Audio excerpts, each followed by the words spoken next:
Okay, we have three major chord forms or inversions, beginning with the standard inversion. This is the 10th position where the note begins, which that's the 5th, the 3rd, and the root. Here's the chart. Take a look at it and come back and I'll play it for you again.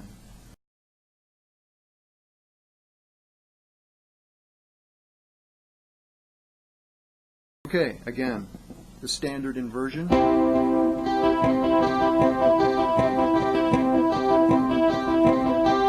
want to practice arpeggiating it like that. Also practice static.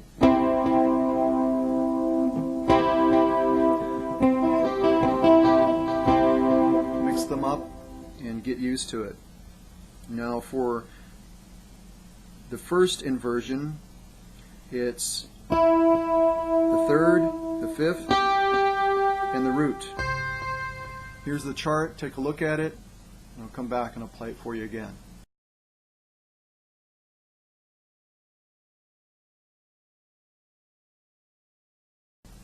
Okay, now it's important to arpeggiate these chords, so this is the way that I finger it. For the 3rd, I'm using my ring finger. Okay, and for the 5th, I'm using my index finger, and for the root, I'm using my middle finger. This allows you to arpeggiate the chord. Now, you can play it statically like that and bar these two notes along with that note, and that's cool, but you can't arpeggiate that, obviously, and you don't really need to practice that. If you practice this and get this down where you're comfortable with it, playing it like this is relatively simple in comparison. Okay, so that is the first inversion. Now for the second inversion, we have the 5th, the root, and the 3rd.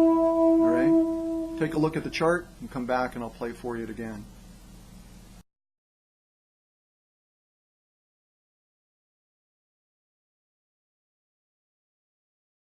For the 3rd, I'm using my middle finger, and for the root, I'm using my ring finger, and for the 5th, I'm using my pinky, like this.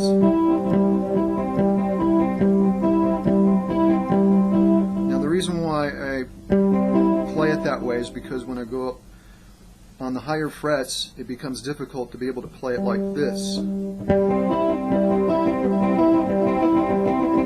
This is a good way to practice it, but when you're moving up on these higher frets,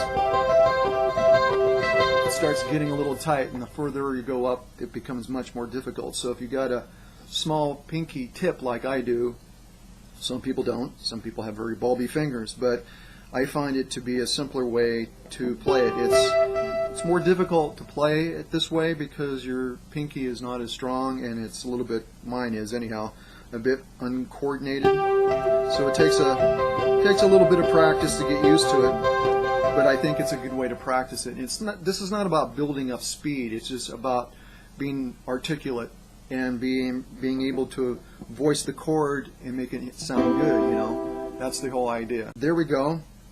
Those are the three chord forms. Now what I'll do is I'll come back and I'll show you the extension of those chord forms up the neck so you can practice that as well. Okay, standard inversion, first chord I showed you. It begins on the 17th fret. Okay, and then you go up to the 20th fret. In this case, I'm going all the way to the 24th fret. And I'm playing the same type of shape form that I did, like that, and this makes it a lot more difficult to arpeggiate, but I think you should practice it just to get to know where the chord's at. So there you go. Those are the other two chords that extend up the neck in C major. Okay, last but not least is in the bass, the configuration for the C major triad. You only really need to know one chord at this point, and here it is in the 5th position. This is the root.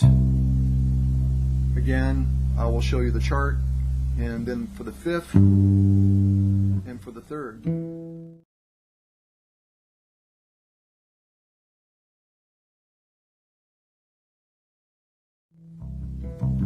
So a good way to arpeggiate this chord is to begin with your index, to the root, to the index, which is the 5th, to the 3rd.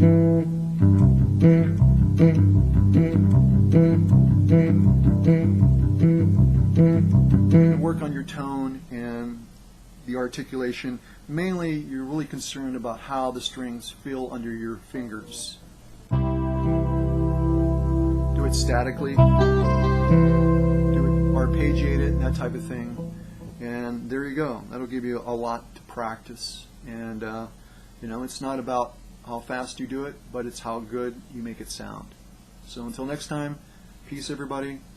We'll talk to you later, and the next lesson will deal with the minor triad.